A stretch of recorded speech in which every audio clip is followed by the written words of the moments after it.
B and Rita. Today on the show, we talk about real property tax. We give you important information and we'll answer all you need to know about this annual tax expense. This is TaxTV, a taxpayer's guide to Philippine taxation.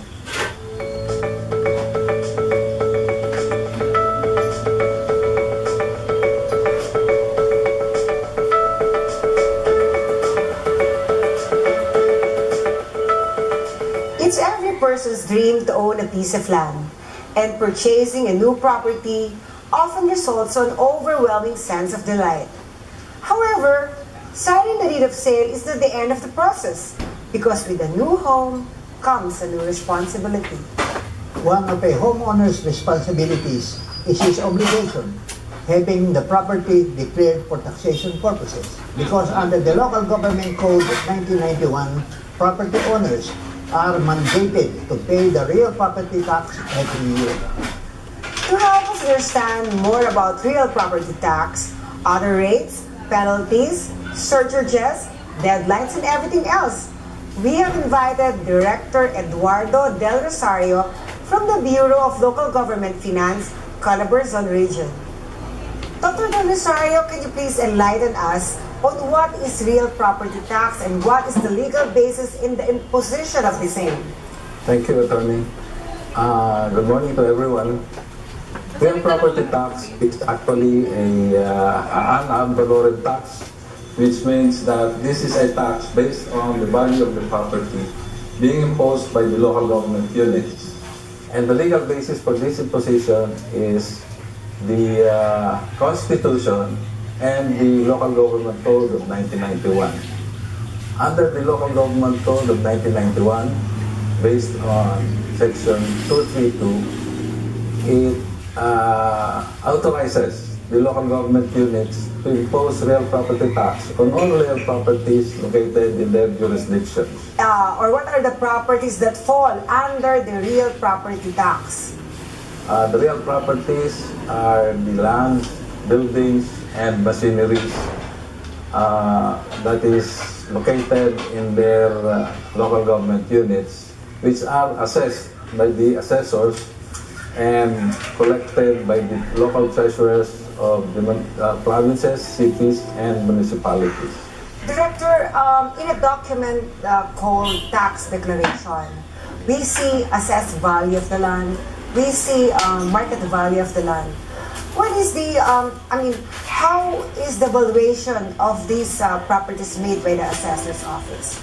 Well, basically, the values of properties are based on the schedule of market values that is prepared by the assessors every 3 years for the conduct of general revisions, and these are enacted into an ordinance by their respective sanggunians, which shall become the basis of valuation of all local assessors in their respective jurisdictions. The schedule of market values are prepared by local assessors, which are based on the regulations promulgated by the Bureau of Local Government Finance and enacted into an ordinance by the sanggunians concerned. These are the provinces, cities, and municipalities within Metropolitan Manila area. Okay. Dr. Enriga, when a person buys a property, what are the taxes that he or she has to take note that he will be paying in order to effect the transfer? Usually, you should take care, especially of the deed of sale. You should look into the fine lines there because it's stated there. Usually, when you buy property, you must make sure that the real property taxes has been paid. And then, of course, when you have already bought the property, you must take care of the capital gains tax. And the capital gains tax and the documentary tax. Usually, it should be paid by the owner of the property being sold. But in some cases, they pass it on to the buyer. So beware. It should always be paid by the seller, not the buyer. So are you saying, Doctor, that the capital gains tax and the documentary stamp tax are generally imposed upon to the seller. seller, except when there is Usually the rate of the capital gains tax is 6% of the amount of the value of the property being sold, and of course the doc stamp is 1.5%, or a total of 7.5%. 7.5% of the selling price. Usually it's either selling price or the zonal value, whichever is higher. And they will pay it where? Pay it to the regional office where it is located, the property is located. Within the BIR? Yeah, within the BIR. And they also have to pay the transfer tax. The transfer tax is to be paid in the local government unit where it is located. So it's either city, municipality, or province. So, in other words, Doctor, the buyer, the seller, will pay for the capital gains tax and the documentary stamp tax, which he will be paying to the BIR. Yeah. While what is to be paid in the assessor's office? Yeah, while the buyer usually should pay the transfer tax and also the registration of it with the land registration office. How much is the transfer tax? Transfer tax usually is around 50% of 1%, but for cities it's 75% of 1%. Director Del Rosario, when do you pay the real property tax and where the landowners are supposed to pay this? Okay, real property tax is paid as soon as it accrues, and this is every January 1 of every year. And this is based on the assessment made by the assessor. This is allowed to be paid in 4 equal installments, quarterly basis, that is end of March, end of June, end of September, and end of December. And what are the incentives, for instance, of a property owner if he pays the real property tax promptly? If the taxpayer pays promptly, he may avail of the 10% discount as provided in the Sangguniang Resolution Ordinance. Dr. Enrique probably can enlighten us about how do the assessor's office compute the real property tax? Well, the real property tax is based on the assessed value of the property.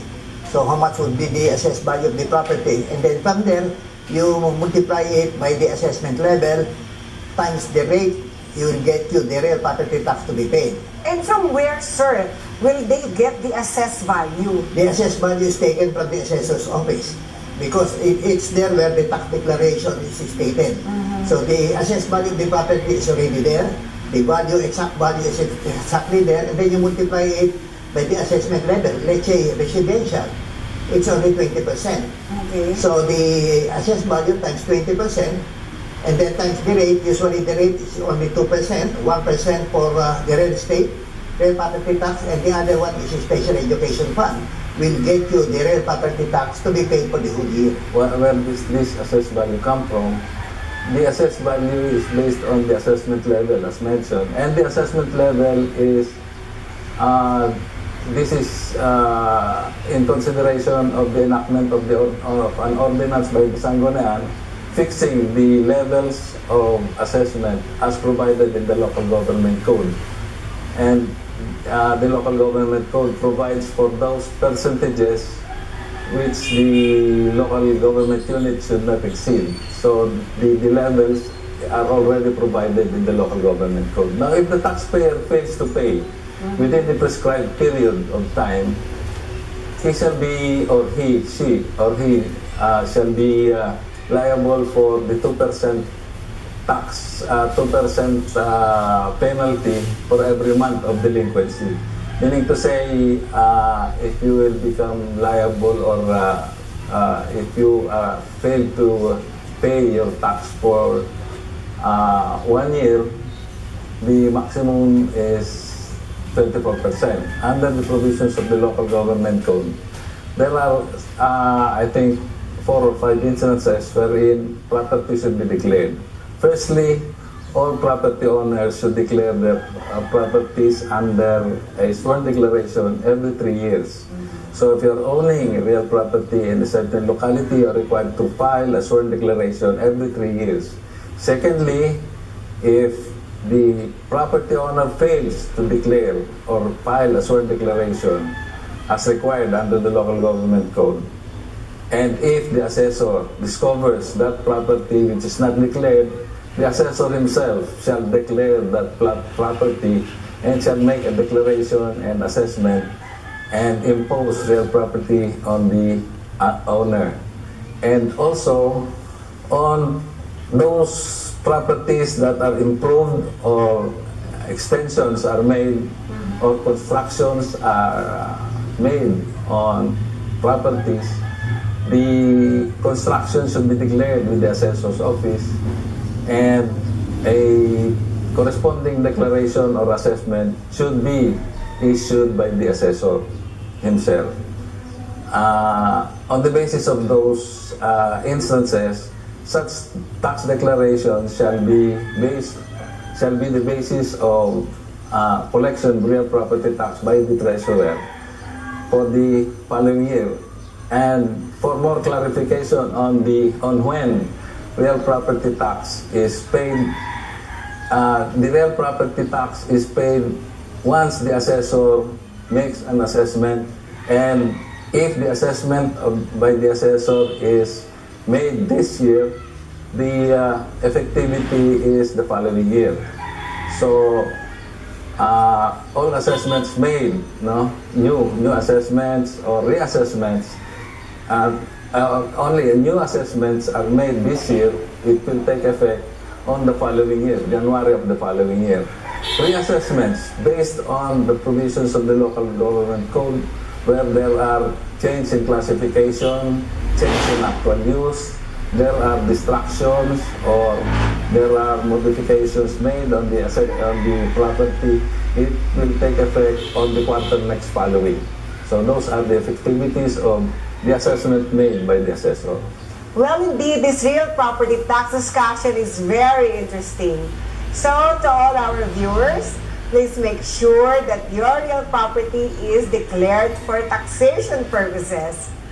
We'll continue our discussion when we return. Stay tuned. Tax TV, a taxpayer's guide to Philippine taxation, will be right back.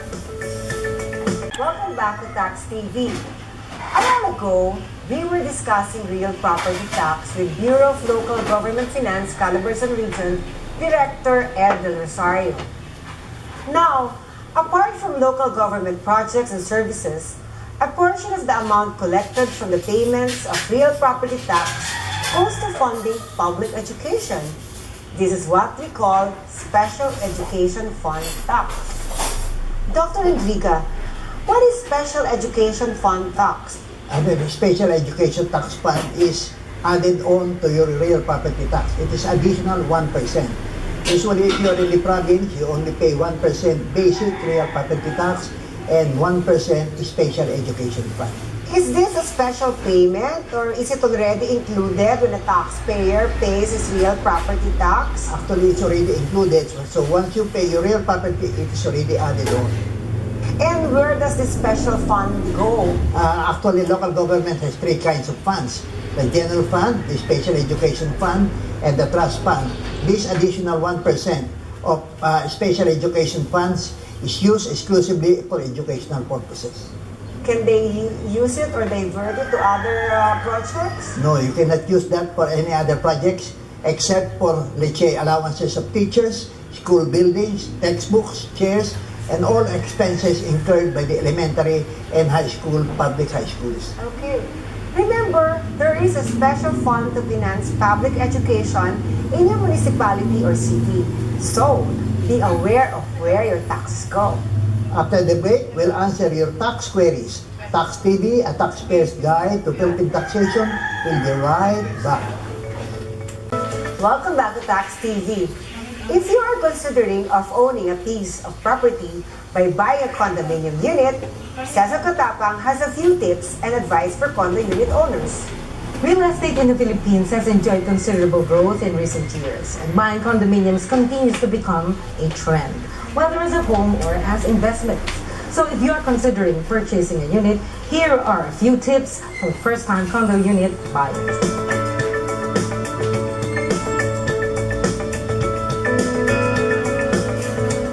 usual reasons why people buy condo units: as a place of residence and as an investment property. Whatever your reason is, buying a unit ensures that these two reasons are fulfilled. Know the prices of properties in different locations first before deciding to buy. Location is an important factor when looking for a unit, primarily because this will shape the kind of living that you will have. The price of a condo unit also depends on its location. Let's say a 2-bedroom unit in Makati could be more expensive than the same unit in Bonifacio Global City. And you should also consider the cost of living in that community. Now that you've chosen your location, know the type of unit that would best suit your needs. Bear in mind to never settle for second best when buying a unit. Last, know all the information you need before signing the contract. Buying a unit entitles you to the condominium services and amenities, but you are also responsible for the fees and dues that the building requires. So, list your monthly expenses before signing the contract. This way, you are aware when the bill comes. Did you know that there's a Republic Act that governs condominiums? This is Republic Act 4726, or the Condominium Act. There are provisions in this law that protects interests of condo unit owners. So before buying a condo, evaluate your goals first. This has been Cecil Katapan for TaxTV. Before we go, let's answer a few queries from our viewers. The first one comes from Harry of Mandaluyong City. He says, I have acquired a studio-type room in a condominium here in Mandaluyong on a rent-to-own basis. Do I pay real property tax or should it be included in my rental fees? Usually, if you are buying a condo unit which is rent-to-own, the ownership of that property still belongs to the old owner or to the developer. So unless it is transferred to you, then that's the time you pay. But usually, the developers pass it on to the unit owner because they are actually the one using the property, which is now taxable. Beneficial use jury. Okay. Our next question, Dr. Enriga, comes from Mariel, a Filipino who resides in Italy. And here's the question. For Filipinos living abroad, can they acquire property in the Philippines? Second, what are the requirements? Follow-up question, how about Filipinos who already have foreign citizenship but would want to buy a lot and eventually retire in their home country? What should they do? Usually, if you are still a Filipino citizen, you could own properties here in the Philippines. However, if you have already changed your citizenship to a foreign country, then that's the only time that you could buy residential areas. Maximum is 1,000 square meters, and for agricultural, it's 1 hectare. And what are the requirements? Usually, you should just show on your either birth certificate that you are formerly a Filipino citizen, and usually you could already purchase. So if you are a former Filipino citizen and now with foreign nationality, remember there is a certain requirement, 1,000 square meters, sir? 1,000 square meters for residential areas, and 10,000 or 1 hectare. In agricultural lands. And they should be talking, from one... Yeah, the aggregate should only be 1 hectare. Okay. It's an aggregate. So, from Manila to, you add on, to Caloocan, you have to add them all. Doc, this is another question. If I fail to pay my property tax due for more than 10 years already, but the local government is not giving me any warning, what should I do? Usually, the tax collector or the treasurer is mandated by law to send delinquency letters to taxpayers. Now, if he fails to do that, there's what we call the prescriptive period within which to collect property tax. You cannot collect beyond 5 years, either legally, administrative, or through the courts. So, you are really mandated to pay only 5 years, and in excess of that, you no longer have to pay that. My question is, the prescriptive period for the local government to collect taxes, local taxes, the real property tax is 10 years? Usually, if there's fraud, but usually they are only mandated up to maximum of 5 years. especially if you haven't received any delinquency letters, and then all of a sudden, he sends you a letter requiring you to pay 10 or 20 years, then you'll just tell them, I haven't received any delinquency letters. So under the law, you are only prohibited, you could only collect maximum of 5 years. And the burden is on the local government to show that they have sent notices. Yeah, because if they send notices yearly or every other year, they have records there, then the prescriptive period would no longer apply. So to our viewers, if you have not received any notice from your local government units, and here they come collecting taxes from you for a period of 10 years or more, remember the prescriptive period according to Dr. Enriga is 5 years only. So that's all the time we have left, and if you have comments and questions, ask your tax guru. Email your queries at taxtvph@gmail.com, and Dr. Vic Enriga will gladly answer them. Next week.